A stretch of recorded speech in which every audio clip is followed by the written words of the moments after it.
Salut, c'est Maxence. Aujourd'hui, c'est notre avant-dernière journée. Qui dit fin de notre voyage dit check-up de nos valises. Et on est en train de se dire qu'on n'aura jamais assez de place. Regardez-moi ces petits porte-clés kawaii dessous. Et ça, c'est la liste de tous nos tickets de caisse, de tous nos achats. Autant vous dire qu'on a craqué. D'ailleurs, en parlant de craquage, allez, direction le Starbucks pour le petit-déj cette fois. Hey, salut vous, comment allez-vous ? Et voici notre petit déjeuner Starbucks. Avec une vue imprenable sur notre quartier de Kinchisho, il va tellement nous manquer. Direction le métro pour Akihabara. Arrivé sur Akihabara, on se dirige directement sur un book-off pour aller checker un peu tout ce qui est manga. Il y a même des guides de jeux vidéo. Une fois notre bonheur trouvé, madame a trouvé d'ailleurs le artbook de Oshinoko, qui est vraiment super beau. On continue notre tour vers le centre, et nous arrivons à la tour Yodobashi, le temple de la tech. On fait un petit arrêt pour prendre une petite boisson dans ce distributeur Pikachu, vraiment tellement mignon que j'étais obligé de prendre un truc. Petite boisson rafraîchissante, à la pêche, et là-bas la pêche ça fait fureur. La boisson est pas mauvaise d'ailleurs. Petit tour des Gachapon et on reprend notre route. Un petit Mario Kart, salut les gars. C'est pas en France qu'on verrait ça en vrai.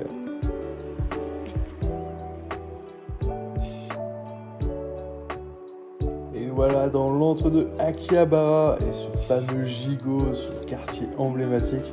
C'est vraiment un petit quartier super sympa en vrai, où on y trouve des pépites en manga, en figurines et à des prix super intéressants en vrai, comparé à chez nous. On passe par le hall de la gare et je vois ce petit sushi bar où je me dis je vais revenir. D'ailleurs on voit plein de pâtisseries dans le même hall et ça donne super envie en vrai. On garde ça en tête et on reviendra plus tard. D'ailleurs, le but de cette sortie à Akihabara, à part acheter plus de figurines alors qu'on n'a plus de place, c'est de trouver une 4e valise. On est parti avec 2, on a déjà racheté une 3e. Et là, on cherche vraiment une grosse parce qu'on n'a vraiment pas assez de place pour tout ranger. Donc voilà le but de la journée. On s'arrête par ce petit stand de petits poissons fourrés. D'ailleurs, il y avait cette collab avec Pokémon et ce Magikarp là. C'était trop bon! On appelle ça des teiyaki, je sais pas si je le prononce bien, mais c'est fourré souvent à l'haricot ou à la crème et c'est vraiment un délice. Encore un petit Gachapon, en même temps il y en a vraiment partout, hein, c'est impossible de passer à côté. On a enfin trouvé notre 4e valise, on a pris une malle immense, on est passé par ce petit endroit bien sympathique, galerie d'art avec un magasin de kaiju et de Godzilla. Petite vue chouchou pour ma passion, et la deuxième chose qu'on voulait faire, c'est surtout aller au Kojima Store d'Akihabara. Du coup, j'ai pas pu m'empêcher, on y est retourné, il y avait encore plus de choses que chez Kojima Productions, et j'ai encore pris énormément de choses que je vous montrerai ultérieurement, mais quel plaisir de trouver du merch Kojima, ça fait vraiment plaisir. Voilà, j'ai craqué. On profite de cette vue exceptionnelle sur les chouchous pour manger un petit repas et reprendre la route. Regardez-moi cette vue, oh là là. On retourne à l'hôtel, vous voyez, on fait le point sur les valises pour voir si tout passe. Cette malle immense a fait rentrer toutes les figurines qu'on a achetées. Une petite vue sur la skaterie, ça tombe bien parce que ce soir on monte tout en haut.